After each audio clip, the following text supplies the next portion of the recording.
One shot of cash flow statement. ये आपके exam में 8 मार्क्स की वेटेज रखता है। 6 मार्क्स का इसमें लॉन्ग क्वेश्चन आएगा और 2 मार्क्स के 1 मार्क्स के आपके शॉर्ट क्वेश्चन आएंगे एमसीक्यू फॉर्म में। कैश फ्लो स्टेटमेंट, फर्स्टली आपका cash flow statement is a statement. Cash flow statement का मीनिंग क्या है? Cash flow statement is a statement that shows flow of inflow and outflow. क्या show करता है? Inflow और outflow, cash and cash equivalent during the period. ये inflow और outflow show करता है किसकी? ऑपरेटिंग की, इन्वेस्टिंग की, फाइनेंसिंग की। ठीक है। और अब इसमें कैश एंड कैश इक्विवेलेंट का क्या मीनिंग है? कैश एंड कैश इक्विवेलेंट में cash in hand, cash at bank, current investment, marketable security जो 90 डेज में, ठीक है, 90 डेज यहाँ पे रखना, लेस देन 90 डेज होनी चाहिए। नेक्स्ट है आपका जो कैश फ्लो स्टेटमेंट है, उसको 3 पार्ट्स में डिवाइड है। फर्स्टली आपका ऑपरेटिंग एक्टिविटी, नेक्स्ट है इन्वेस्टिंग एक्टिविटी, नेक्स्ट है फाइनेंसिंग एक्टिविटी। ऑपरेटिंग एक्टिविटी क्या है? प्रिंसिपल रिवेन्यू जनरेटिंग एक्टिविटी, जो आप काम कर रहे हो उससे रिलेटेड आपकी जो जनरेटिंग एक्टिविटी से जो रिवेन्यू अर्न हो रहा है वो आ जाएगा ऑपरेटिंग एक्टिविटी में। नेक्स्ट आपका इन्वेस्टिंग एक्टिविटी में क्या आएगा? Activity related to fix asset, non current investment, जो कि आप फिक्स एसेट या नॉन करंट इन्वेस्टमेंट से आप रिलेटेड इनकम जनरेट कर रहे हो, कैश आ रहा है, तो वो आपका इन्वेस्टिंग एक्टिविटी में आएगा।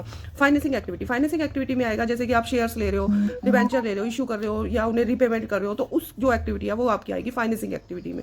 फिर आपका ये 1 मार्क्स के क्वेश्चन में आपका काम आता है। 1 मार्क्स के क्वेश्चन में आपसे ये पूछा जाता है कौन सी एक्टिविटी ऑपरेटिंग है, कौन सी आपकी इन्वेस्टिंग है, कौन सी फाइनेंसिंग है। ऑपरेटिंग एक्टिविटी जैसे मीनिंग से है कि प्रिंसिपल रिवेन्यू जनरेटिंग एक्टिविटी, जैसे आपने गुड्स को सेल किया, सर्विस सेल करी, कैश परचेज किया, सैलरी पेड करी, रेंट पेड किया, जो आपकी जनरल एक्टिविटी है, जो आप income tax paid, cash collected from debtors, cash collected किया डेप्टर से या कैश पेड किया क्रेडिटर से, तो ये आपकी कैश किस में जाएगी? ऑपरेटिंग एक्टिविटी में।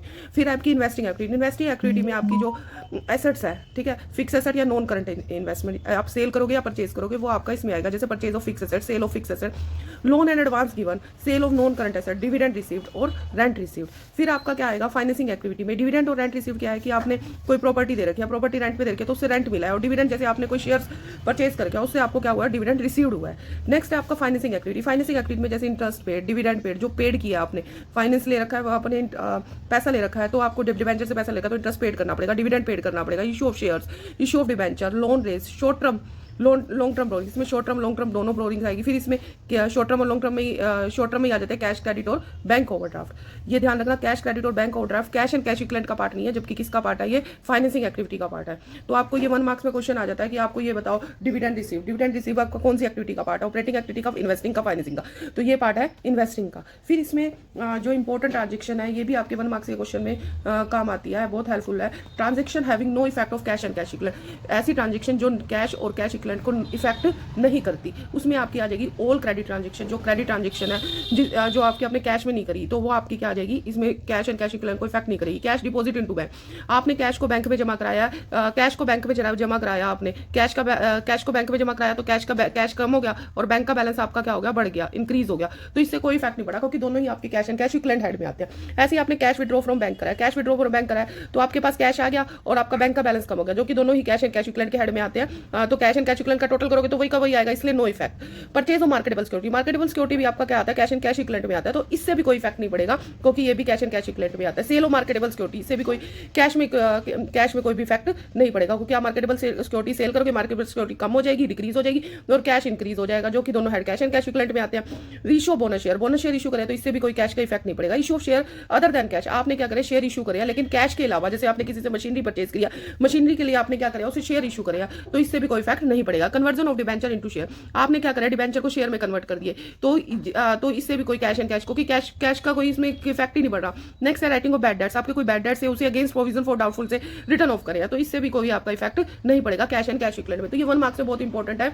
इसमें आपका all credit transaction, cash deposit, cash withdraw, purchase of marketable security, sale of marketable security, issue of bonus, issue of share other than cash, conversion debenture into share, writing off bad debts, ये आपकी transaction बहुत important है, इसमें 1 marks का।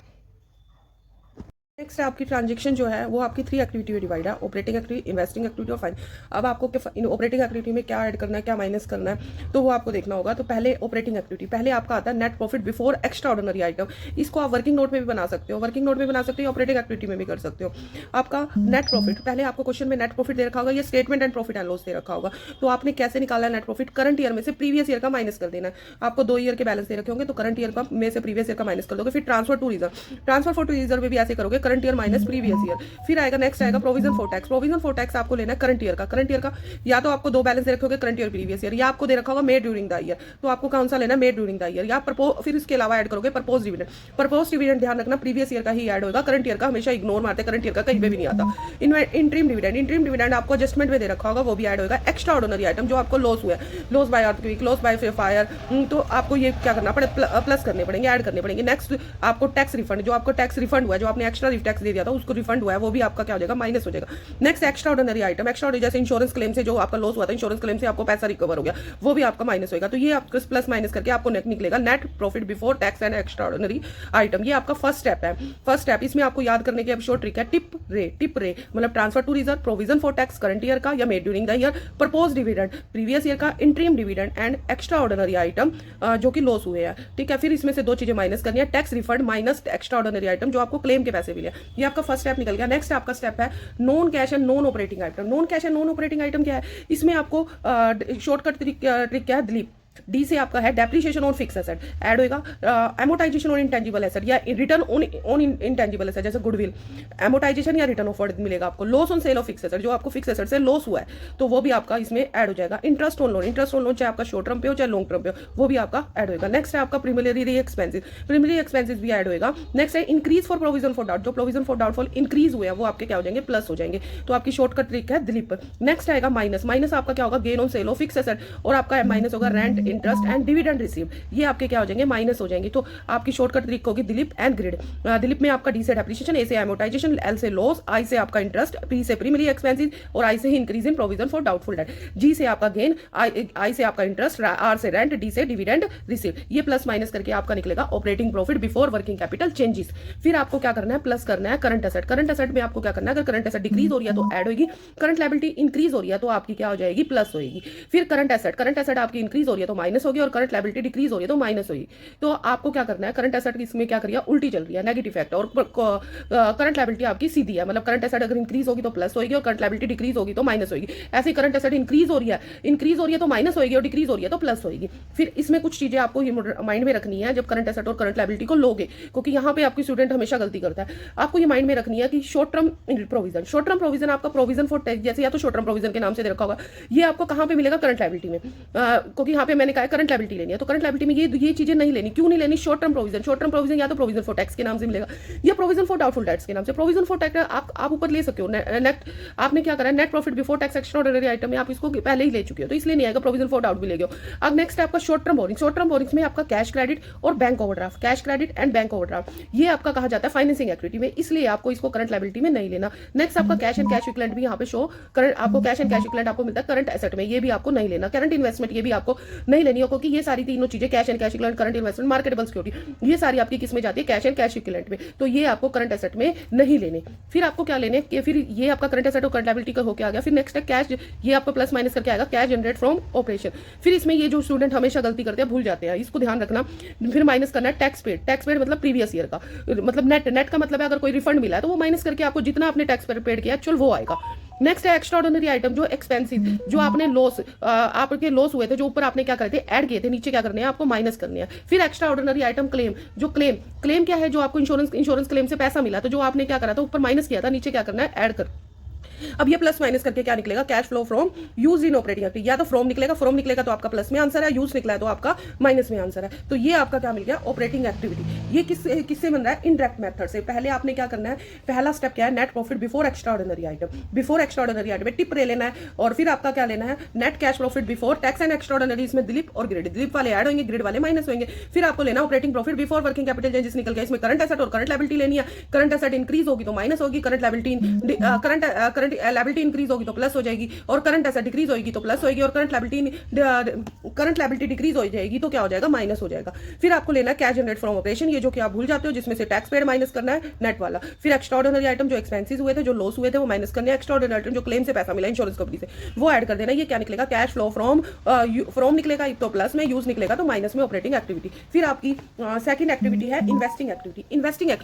Investing activity easy है, आपको क्या लेना है, आपको इसकी शॉर्टकट तरीका है टिन रीड। टिन का मतलब टी से मतलब tangible fixed asset. Tangible fixed asset में आप क्या करोगे, फिक्स एसेट को सेल करोगे या परचेज, जैसे बिल्डिंग है, मशीनरी है, फर्नीचर है, आप सेल या परचेज करोगे। अगर आप सेल कर रहे हो तो कैश आ रहा है तो प्लस कर दोगे, परचेज करोगे तो परचेज मतलब कैश जा रहा है तो आप क्या कर दोगे, माइनस कर दोगे। ऐसे इंटेंजिबल एसेट में सेल कर रहे हो तो पैसा आ रहा है तो सेल ऐड कर दोगे, परचेज कर रहे हो तो माइनस कर दोगे। फिर आपकी होती है non current investment. Non current investment भी ऐसे ही, आपकी सेल करोगे तो प्लस, परचेज करोगे तो माइनस। फिर आपकी 3 चीजें और है आपकी interest, rent and dividend received. Interest, rent and dividend जो रिसीव्ड हुआ है, पेड वाला आपका फाइनेंसिंग एक्टिविटी में जाएगा, यहाँ पे आएगा रिसीव्ड वाला, तो टिन रेट। फिर इसके बाद आपकी आती है फाइनेंसिंग एक्टिविटी। फाइनेंसिंग एक्टिविटी में आपने क्या क्या लेना है, फाइनेंसिंग एक्टिविटी में आपने लेना है फाइनेंसिंग एक्टिविटी में आपके आएंगे issue of equity share, financing activity, issue of equity share, issue of preference share, मतलब इशू से जो शेयर से पैसा आ रहा है आपसे, issue of equity share, issue of preference share, issue of debenture, इनसे आपको क्या कर रहा है, पैसा आ रहा है इशू करके, तो ये ऐड हो जाएंगे। फिर आप लोन टेकर, अगर आपने लोन लिया है चाहे वो शॉर्ट टर्म के लिए चाहे लॉन्ग टर्म के लिए, वो भी क्या हो जाएगा, ऐड हो जाएगा। फिर आपका सिक्योरिटी प्रीमियम अगर कोई रिसीव हुआ है इशू करने पे तो वो भी क्या हो जाएगा, ऐड हो जाएगा। नेक्स्ट आपका रिडम्पशन ऑफ परफेंस शेयर, अब इशू करे थे, अगर आप रिडम्पशन कर रहे हो, उनके पैसे पेमेंट कर रहे हो, रिपेमेंट कर रहे हो, तो वो क्या हो जाएगा, माइनस हो जाएगा। ऐसे रिडम्पशन और डिवेंचर के पैसे करे तो वो माइनस हो जाएंगे। अगर डिवेंचर आपने प्रीमियम पे पेड किया तो प्रीमियम ऐड करके आप पैसे वापस कर रहे हो, टोटल पैसा आप जितना पैसा वापस कर रहे हो तो वो माइनस हो जाएगा। ऐसे आपका रीपेमेंट लोन कर रहे हो, चाहे बैंक ओवरड्राफ्ट का पैसा वापस कर रहे हो, डिक्रीज हो रहा है बैंक ओवरड्राफ्ट, तो इसका मतलब उनको आपकी पेमेंट कर रहे हो। ऐसे कैश क्रेडिट की भी पेमेंट कर रहे हो तो माइनस हो जाएगा। फिर आपका आएगा buy back of share. Buy back of share क्या है, आपने ही शेयर मार्केट से परचेज कर लेना, वो भी क्या होगा, माइनस होगा। नेक्स्ट है पेमेंट ऑफ इंटरेस्ट भी आपका क्या हो जाएगा, माइनस हो जाएगा। नेक्स्ट है पेमेंट ऑफ प्रपोज डिविडेंड जो पेमेंट कर रहे हो डिविडेंड की, वो भी माइनस हो जाएगा। नेक्स्ट है इंट्रीम डिविडेंड भी आपका माइनस होगा। नेक्स्ट है पेमेंट ऑफ अंडरराइटिंग कमीशन दिया आपने शेयर इशू करने पे, तो वो आपका माइनस हो जाएगा। कई बार क्या करते हैं, इसको आप ऐसे भी कर सकते हो, जितने आपने शेयर इशू करे अगर उसमें प्रीमियम रिसीव्ड हुआ है, ठीक है, तो प्लस कर दोगे, अगर उसमें कोई कमीशन दिया तो माइनस कर दोगे। तो आपका ये आप इकट्ठा भी कर सकते हो और आप ये अलग अलग भी कर सकते हो। ऊपर इशू करे शेयर, फिर प्रीमियम का पैसा ऐड हो गया, अंडर राइटिंग कमीशन माइनस कर दे। नहीं तो आप इशू ऑफ शेयर, जो शेयर इशू करे जितना प्रीमियम मिला उस पर प्लस और माइनस कर दोगे उस पे से कमीशन। फिर आपका इशू डिवेंचर, अगर डिवेंचर इशू करे प्रीमियम पे तो प्रीमियम प्लस कर दोगे, इशू डिवेंचर अगर प्रीमियम डिस्काउंट पे इशू करे तो डिस्काउंट माइनस कर दोगे, ये पैसा आप ऐड कर दोगे। ऐसे रीपेमेंट के टाइम अगर प्रीमियम मिला तो प्रीमियम ऐड करके फिर माइनस हो जाएगा। तो ये आपकी फाइनेंसिंग एक्टिविटी, 3 एक्टिविटी है, ऑपरेटिंग, इन्वेस्टिंग एंड फाइनेंसिंग। फिर आप इसकी इंपॉर्टेंट एडजस्टमेंट है जो आपको क्लियर होनी चाहिए। इंपॉर्टेंट आपकी 3 इंपॉर्टेंट एडजस्टमेंट है treatment of provision for tax की। प्रोविजन फॉर टैक्स 3 टाइप्स से आ सकता है। एक तो है आपका बैलेंस शीट केस 1 में बैलेंस शीट में प्रोविजन ऑफ टैक्स गिवन नहीं है, लेकिन आपको एडजस्टमेंट में गिवन है पेड ड्यूरिंग द ईयर। आपको जो पेड गिवन है उसी को आप क्या मानोगे, मेड मानोगे, और उसी को क्या मानोगे, पेड मानोगे। तो आप क्या करोगे, net profit extra ordinary item ने इसे ही मेड मान के ऐड कर दोगे और पेड मानकर नीचे लास्ट स्टेप में एंड में 70,000 माइनस कर दोगे। जब आपका provision for tax balance sheet में गिवन नहीं है, एडजस्टमेंट में गिवन है, अगर पेड गिवन है तो वही आप मेड मानोगे और वही आपका पेड मानोगे। नेक्स्ट आपका केस 2 में क्या है, provision for tax balance sheet में गिवन है 2025, मतलब करंट ईयर का 40,000, प्रीवियस ईयर का 30,000 गिवन है और एडजस्टमेंट में कोई भी इंफॉर्मेशन नहीं है, तो आप उसका ट्रीटमेंट कैसे करोगे। ऑपरेटिंग एक्टिविटी नेट प्रॉफिट जो करंट ईयर का है, करंट ईयर को ही बोलते हैं made during the year, 40,000 add कर दोगे और नीचे एंड में क्या कर दोगे, टैक्स पेड मतलब कि जो प्रीवियस ईयर का उसे मानोगे टैक्स पेड। प्रीवियस ईयर का तो टैक्स पेड हो जाएगा और करंट ईयर का हो जाएगा टैक्स पेड। ये आप 40,000 ऐड कर दोगे, 30,000 क्या कर दोगे, नीचे एंड में माइनस कर दोगे। नेक्स्ट आपकी केस 3 इंपॉर्टेंट एडजस्टमेंट है। केस 3 में आपने क्या करना है, केस 3 में आपकी क्या है, प्रोविजन फॉर टैक्स 80,000 एंड 60,000। फिर आपको इसमें क्या है, बैलेंस शीट में गिवन है करंट ईयर में 80,000, 24 में 60,000 और एडजस्टमेंट में भी गिवन है आपको tax paid during the year 15,000। ये क्या है, इन्हीं दोनों को कंबाइन कर रखा है, फर्स्ट प्लस सेकंड को। इसमें बैलेंस शीट में भी गिवन है और एडजस्टमेंट में भी गिवन है, तो आपको इसका एक अकाउंट बनाना पड़ेगा। सिंपल है अकाउंट। प्रोविजन फॉर टैक्स क्या है आपका, इसमें क्या है, एक ओपनिंग बैलेंस और एक क्लोजिंग बैलेंस। ठीक है, आपने क्या करना है, जो 2024 का है वो ओपनिंग बैलेंस होता है प्रीवियस ईयर का और 2025 का क्लोजिंग बैलेंस होता है। आपने 24 को जो क्योंकि प्रोविजन फॉर टैक्स एक लायबिलिटी का हमेशा ओपनिंग होता है, लायबिलिटी क्रेडिट साइड। ठीक है, तो आपका 60,000 जो 2024 का है प्रीवियस ईयर का बैलेंस वो ओपनिंग बैलेंस है, बाय बैलेंस बीडी 60,000 और जो 80,025 का वो करंट ईयर का बैलेंस है, तो इसे लिखेंगे टू बैलेंस सीडी। ये आएगा डेबिट साइड और ये आएगा क्रेडिट साइड। फिर आपको एडजस्टमेंट देखनी है, एडजस्टमेंट दे रखी है tax paid during the year, paid दे रखा है तो डेबिट साइड आएगा टू बैंक अकाउंट। आप पैसे पे कर रहे हो तो आपके पास से पैसे जा रहे हो तो टू बैंक अकाउंट, पेड लिख दोगे नीचे 15,000। अगर पेड दे रखा है क्वेश्चन में डेबिट साइड आएगा, तो आपका बैलेंस कहाँ निकलेगा, फिर आप क्या करोगे, बैलेंस करोगे 80 और 50, 95 में से 60 के माइनस हुए 35 को क्या लिखोगे, by statement and profit and loss account. ये क्या निकला, मेड, मतलब बैलेंसिंग फिगर से आपका मेड का बैलेंस निकलेगा। अगर क्वेश्चन में मेड दे रखा होता है या एडजस्टमेंट में, तो आप यहाँ पे लिखते क्रेडिट साइड लिखते हो, तो आपका बैलेंस निकलता है डेबिट साइड, तो वो निकलता पेड। तो आपको इसको कैसे शो करना है, इसको शो करने के लिए आपका जो मेड का बैलेंस है, जो आपका बैलेंसिंग फिगर से निकला है, वो net profit extra ordinary item में ऐड कर दोगे, और जो आपका टैक्स पेड निकला है वो क्या कर दोगे, माइनस कर दोगे 15,000 एंड मी, ठीक है, एंड में कर दोगे, मतलब आपका ये बैलेंसिंग फिगर से निकला और टैक्स पेड आपको गिवन था 15,000, आपको माइनस कर दोगे। ये 3 इंपॉर्टेंट एडजस्टमेंट बहुत ही मोस्ट इंपॉर्टेंट है। फिर नेक्स्ट एडजस्टमेंट आती है इसमें मशीनरी अकाउंट की। नेक्स्ट एडजस्टमेंट आती है मशीनरी अकाउंट की। मशीनरी अकाउंट कैसे बनता है, machinery account and return down value method, return down value method से है। तो आपको क्या करना है, एक मशीनरी अकाउंट बनाना है। मशीनरी अकाउंट का ओपनिंग बैलेंस डेबिट साइड होता है, क्योंकि एसेट का ओपनिंग बैलेंस डेबिट साइड होता है और क्लोजिंग बैलेंस आपका क्रेडिट साइड होता है। तो ओपनिंग बैलेंस ले लोगे, to balance BD, opening balance मतलब 24 का ओपनिंग हो गया और 25 का क्लोजिंग हो गया, बाय बैलेंस सीडी। फिर आपको इसमें एडजस्टमेंट दे रखी होगी, एडजस्टमेंट में या तो आपको सोल्ड की दे रखी होगी, परचेज की दे रखी होगी। क्वेश्चन में सोल्ड की एडजस्टमेंट गिवन है, तो आपको credit side by bank account, पैसे आ रहे हैं तो बैंक डेबिट होएगा, bank account debit to machinery account, sold कर दोगे। सोल्ड मतलब आपका मशीनरी बिक गई, या फिर इस पे डेप्रिसिएशन जो लगा, डेप्रिसिएशन है ड्यूरिंग द ईयर, जो ऑल ऑफ मशीनरी है, ना कि जो बेची है उस मशीनरी का। By loss on sale of machinery, इससे आप या तो प्रॉफिट होगा या लॉस होगा। अगर लॉस हो रहा है तो आपको क्रेडिट साइड लिखना है, अगर प्रॉफिट हो रहा है तो आपको डेबिट साइड लिखना है। फिर आप क्या करोगे, टोटलिंग करोगे, टोटलिंग करके आपको बैलेंस निकलेगा, बैलेंस निकलेगा आपका डेबिट साइड, वो क्या निकलेगा, purchase to bank account purchase, इसे क्या टू बैंक अकाउंट परचेज, इसे क्या लिखोगे, बैलेंसिंग फिगर में। अगर आपको क्वेश्चन में परचेज गिवन थी तो आपकी क्या निकलेगी, सेल निकलेगी। तो आपको क्या करना है, इसे टोटल करना है, टोटल करके आपको बैलेंसिंग फिगर निकालना है, बैलेंसिंग फिगर से आपकी परचेज निकल गई। अब इसको शो कैसे करना है, शो कहाँ पे कौन सी आइटम जाएगी, बाय बैंक जो सोल्ड करा है, परचेज किया है या सोल्ड किया है, वो आपकी मशीनरी, वो तो किस में जाएगी, इन्वेस्टिंग एक्टिविटी, इन्वेस्टिंग एक्टिविटी में सोल्ड किया तो प्लस हो जाएगी, और ऐसे आपने जो परचेज बैलेंसिंग फिगर से निकला था बैलेंस, इन्वेस्टिंग एक्टिविटी में माइनस कर दोगे, और जो आपका डेप्रिसिएशन लगा था ड्यूरिंग ईयर उसे ऑपरेटिंग एक्टिविटी में ऐड कर दोगे, और जो लॉस निकला है, लॉस और गेन निकला है, ये भी आपका, ये भी कहाएगा ऑपरेटिंग एक्टिविटी में। ऑपरेटिंग एक्टिविटी में आपका लॉस तो क्या हो जाएगा, प्लस हो जाएगा, और ऑपरेटिंग एक्टिविटी में प्रॉफिट क्या हो जाएगा, माइनस हो जाएगा। फिर इंपॉर्टेंट एडजस्टमेंट डिविडेंड। अब डिविडेंड आपका 2 टाइप्स का होता है, प्रपोज डिविडेंड, दूसरा इंटरिम डिविडेंड। प्रपोज डिविडेंड भी आपके 2 टाइप, प्रपोज डिविडेंड में ना आपका 2 ईयर का बैलेंस दे रखा होता है, करंट ईयर का और प्रीवियस ईयर का, 2025 का करंट ईयर, 2015 का 24 का प्रीवियस ईयर, 2 बैलेंस दे रखे होंगे। 2 बैलेंस में आपको क्या करना है, करंट ईयर का हमेशा इग्नोर होता है, करंट ईयर का कहीं पे भी शो नहीं किया जाता है, ये इंपॉर्टेंट है। और प्रीवियस ईयर में आपको कैसे करना है, प्रीवियस ईयर में जो प्रीवियस ईयर का बैलेंस है, तो फर्स्ट आपका नेट प्रॉफिट में ऐड हो जाएगा, जो टिप में था टिपरे में, तो प्रीवियस ईयर का क्या हो जाएगा, ऐड हो जाएगा। और फाइनेंसिंग एक्टिविटी में प्रीवियस ईयर का ही माइनस होगा, करंट ईयर का कहीं पे भी शो नहीं होगा। इंटरिम डिविडेंड हमेशा एडजस्टमेंट में गिवन होता है, एडजस्टमेंट में गिवन होता है, तो नेट प्रॉफिट में क्या हो जाएगा, ऐड हो जाएगा टिपरे में, और फाइनेंसिंग एक्टिविटी में क्या हो जाएगा, माइनस हो जाएगा। ये थी आपकी डिविडेंड की एडजस्टमेंट। नेक्स्ट आपकी एडजस्टमेंट है,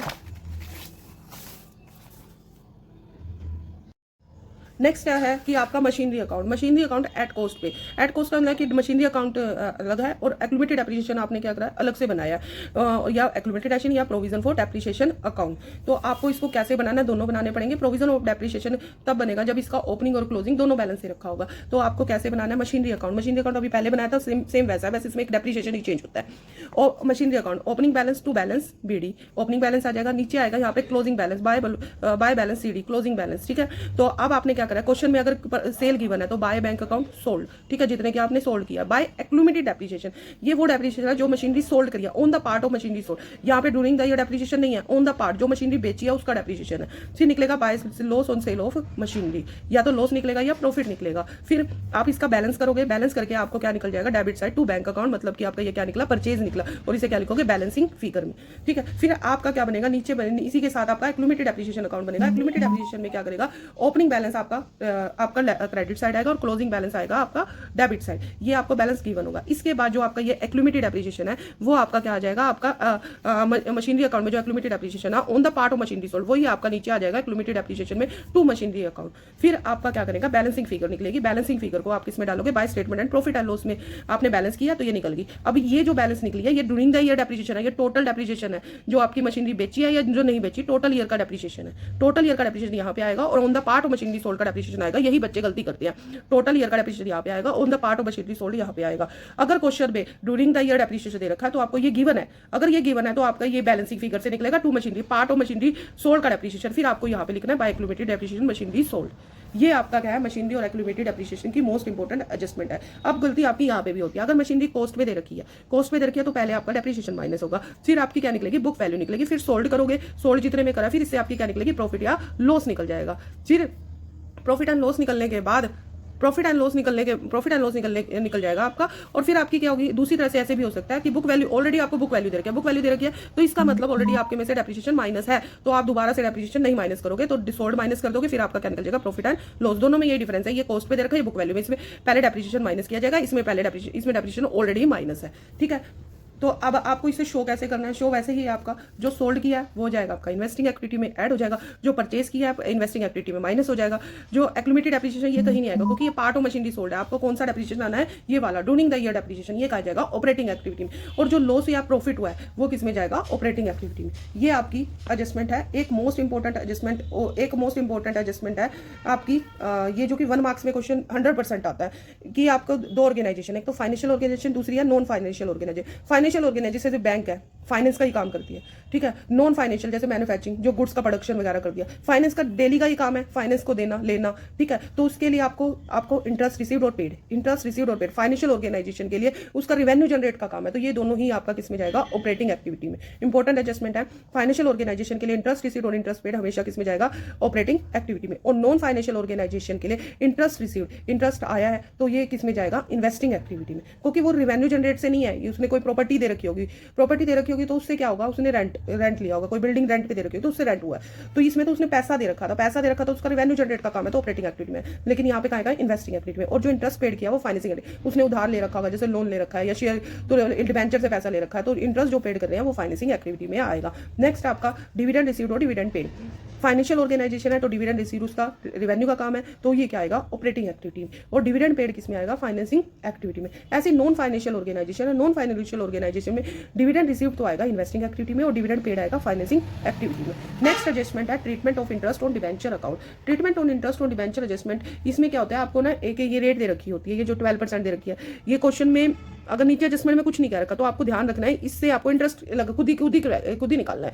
जैसे 12% इंटरेस्ट डिबेंचर दे रखा है और इसकी 2025 में 7 लाख वैल्यू है, 2024 में 5 लाख वैल्यू है, तो आपको कुछ एडजस्टमेंट गिवन होगी। कुछ एडजस्टमेंट क्या गिवन होगी, अगर तो पहली एडजस्टमेंट अगर क्वेश्चन में गिवन है, एडिशन डिबेंचर वेयर इशूड, जो एडिशन डिबेंचर है मतलब जो 5 लाख से 7 लाख हो गया, जो 2 लाख बढ़े है, ठीक है, जो 2 लाख इंक्रीज हुआ है वो आपने 31 मार्च 2021 मतलब लास्ट डेट को ही करें। अगर लास्ट डेट को करें तो आपका इंटरेस्ट कौन सी वैल्यू पे आपका निकाला जाएगा, तो कौन सी वैल्यू पे कैलकुलेट किया जाएगा, तो आपका कौन सी वैल्यू पे आएगा, ओपनिंग वैल्यू पे, मतलब कि आपका 5 लाख में आप क्या करोगे, इंटरेस्ट निकालोगे। ठीक है, 5 लाख इंटू 12% मतलब कि 60,000। नेक्स्ट आएगा, नेक्स्ट एडजस्टमेंट ऐसे हो सकती है कि एडिशन डिबेंचर, जो 2 लाख के आपके इंक्रीज हुए हैं ना डिबेंचर, वो इशू हुआ है 1 अप्रैल को ही, और 1 अप्रैल 2024 को, ठीक है, 4 को ही इंक्रीज हुआ है।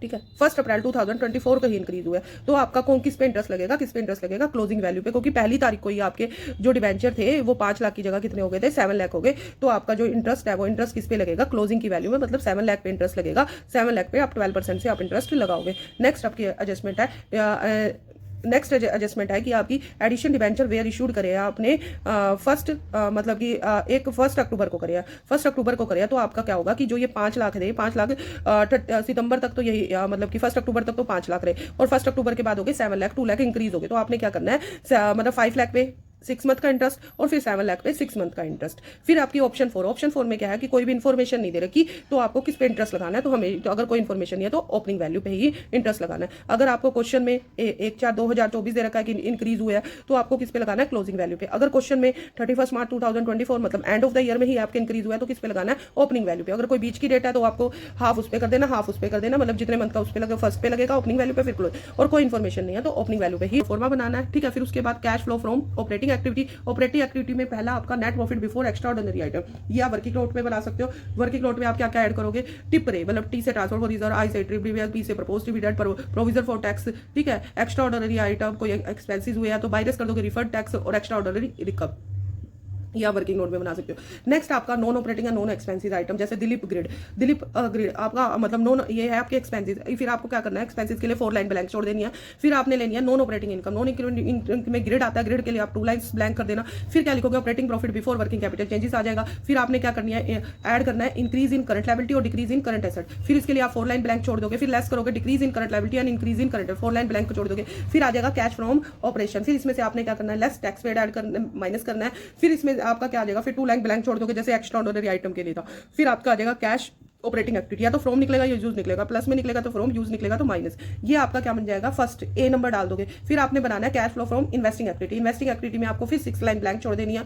फिर इसमें आपको फिर वही कैश इन्वेस्टिंग एक्टिविटी या तो फ्रॉम निकलेगा या यूज निकलेगा। फिर आपको बनाना है cash flow from financing activity. इसमें भी आपको 6 लाइन ब्लैंक छोड़ दिया, जिसमें इशू शेयर इशू डिवेंचर आप ये एडजस्टमेंट करोगे। फिर आपको ये फाइनेंसिंग एक्टिविटी है, इसको लिख दोगे सी। अब आपको क्या करना है, आप क्वेश्चन आपका तीनों एक्टिविटी होगी, इन्वेस्टिंग ऑपरेटिंग होगी, इन्वेस्टिंग होगी और फाइनेंसिंग होगी। आप तीनों को आपने क्या करना है, ऐड करना है। उसको आप नाम दोगे कैश इंक्रीज। प्लस में या तो इंक्रीज और डिक्रीज है तो माइनस में हुआ होगा। In cash and cash equivalent तीनों को ऐड करना है, ऑपरेटिंग एक्टिविटी को, इन्वेस्टिंग एक्टिविटी को और फाइनेंस, एबीसी को तीनों को ऐड करके यहाँ पे बैलेंस डाल देंगे। इसमें ऐड क्या करना है, cash and cash equivalent. Cash and cash equivalent में क्या आएगा, कैश का बैलेंस, बैंक का balance, current investment and marketable security in the beginning के चारों चीजें ऐड करके आप यहाँ पे डाल दोगे। फिर आपका ये जो आपका ये एबीसी मतलब कि नेट इंक्रीज एंड डिक्रीज और कैश एंड बिगिनिंग का, इन दोनों को जो ऐड करके आएगा वो आपका क्या आ जाएगा, उस ऐड का नाम क्या होगा, cash and cash equivalent at the end of year. ये आपका बैलेंस मैच हो जाएगा क्लोजिंग कैश के इक्वल के, क्लोजिंग कैश के इक्वल के। तो ये आपका क्या हो जाएगा,